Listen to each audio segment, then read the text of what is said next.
Mr. President, I'd like to speak on a separate topic. In 1935, President Franklin Roosevelt decided to try something.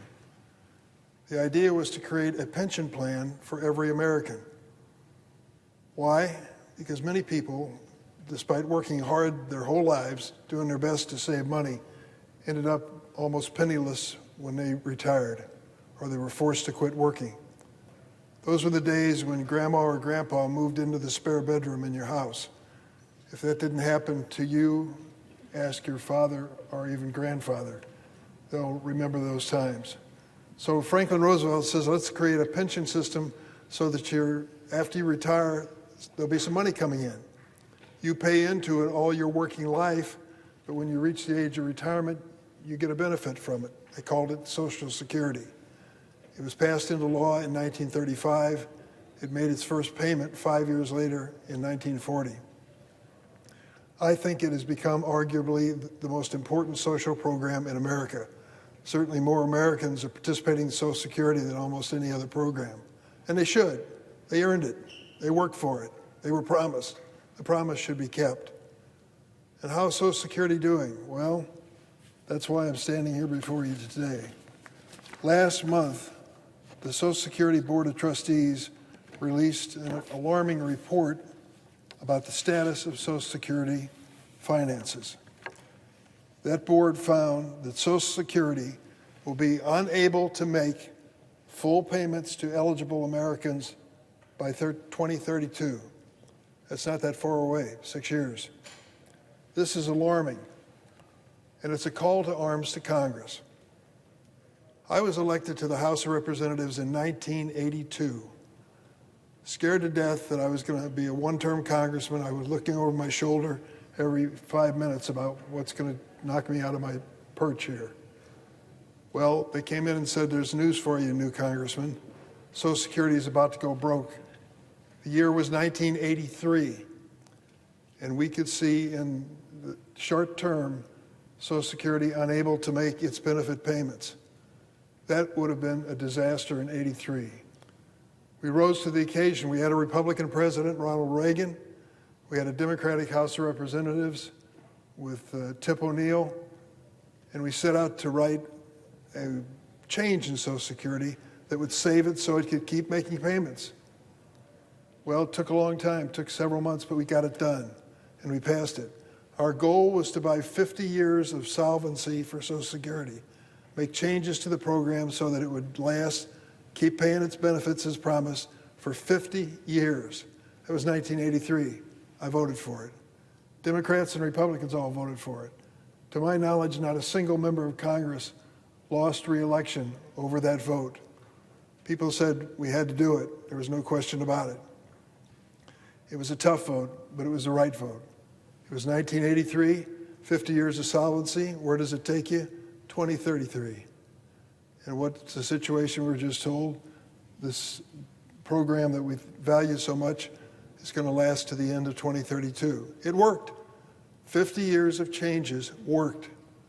And now the question is basically this. Can we respond with the same bipartisan effort to buy 50 years more solvency in Social Security? I think we can. Social Security, unable to make its payments in 2032, is an alarm bell. It's a call to action for Congress, both political parties, not just Democrats, Republicans as well. Social Security is the bedrock promise of secure retirement and has been over 90 years in America. Americans pay into the system throughout their careers of hard work, and come the time, that same program is supposed to be there to give them peace of mind when they seek retirement. But we know we have 6 short years to achieve that. And what's going to happen at the end of that 6-year period? The Board of Advisors tells us Social Security will only be able to pay 78% of benefits. Translate that, Durbin, put it in English. That means the average senior citizen faces monthly benefit cuts of $450. $450 a month cut from Social Security. For some, that's quite an inconvenience. For others, that's quite a disaster. It would force many seniors to choose between purchasing groceries, paying their utility bills, or filling their prescriptions. Honest to goodness, it's that basic. 70 million Americans, including seniors and people with disabilities, rely on Social Security to afford the basics in life: food, medication, housing, utilities, and so many more things. In my home state of Illinois, more than 2 million people receive Social Security. 20% of Illinois seniors rely on Social Security for virtually all of their income. That's it. That's Social Security check. If Congress sits on its hands and does nothing to respond to this crisis, millions of Americans will be expected to make ends meet with fewer and fewer dollars each month. The fact of the matter is that Congress has known about this issue of insolvency for quite some time. But year after year, Congress has avoided confronting the question, instead kicking the can down the road for a future Congress to show the courage to step up and save the program. That is unacceptable. We owe it to our seniors, we owe it to ourselves, we owe it to our reputation. We know that the longer we wait, the more drastic the policy changes become. We owe it to every American to save Social Security.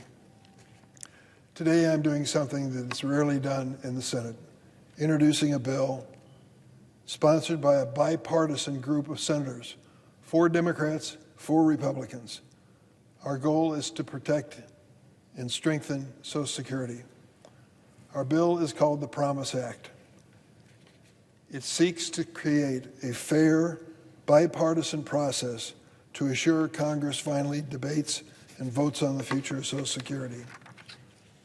Under our proposal, the independent bipartisan Social Security Advisory Board would collect public input and send a proposal to Congress that would keep the trust fund for Social Security solvent for 50 years at least.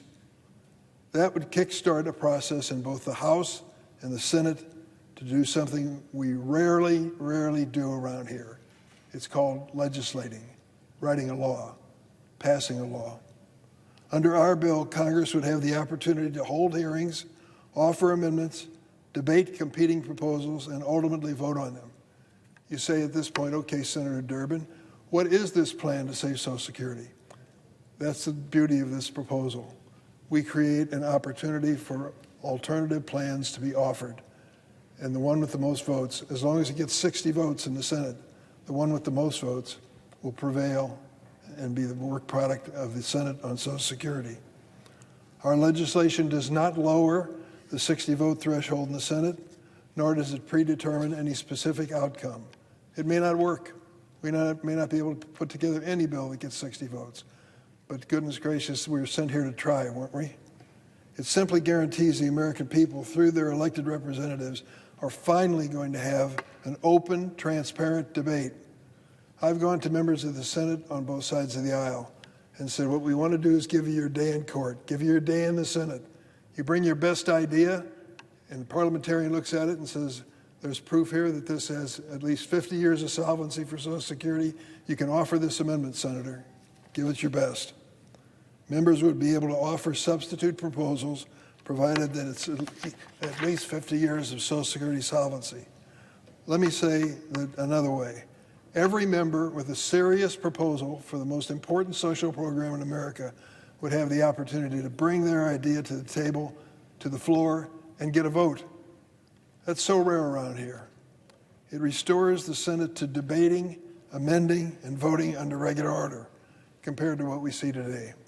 Many of my colleagues have been working on proposals for a number of years. Many are broadly popular. I'll note that the senior senator from Ohio, a Republican, and the senior senator from Massachusetts, a Democrat, recently shared their idea to shore up the program, a bipartisan plan. They may offer an amendment to do just that. Congress has no shortage of ideas. We simply have a lack of will. On both the left and the right, many stakeholders would rather wait for that perfect political moment.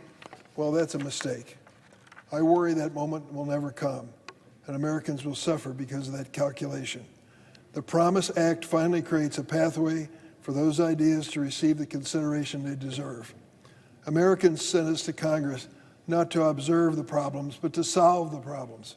And that's what I'm trying to do with the Promise Act. There is no greater longer-term challenge before Congress than preserving Social Security. No excuses. We can do it this year. So I urge my colleagues to support this bill, to set up the process, the procedure, to bring it to the floor and to have alternative substitutes for Social Security's future offered for consideration, for debate, and for a vote. I urge my colleagues to support this bill. Finally, kickstart the process of tackling this important issue. We'll be working to pass this measure before we depart for the August recess. Is it a long shot? Maybe it is. But I think when we understand the gravity of the challenge and the important responsibility we shoulder when we accepted this position as senators, we'll understand that we have to rise to that challenge. The 8 of us, 4 Democrats, 4 Republicans, are willing to step up and say, let's move forward. Let's not be afraid to legislate. Let's do it for the good of Social Security and the millions and millions of Americans who count on it. Mr. President, I yield.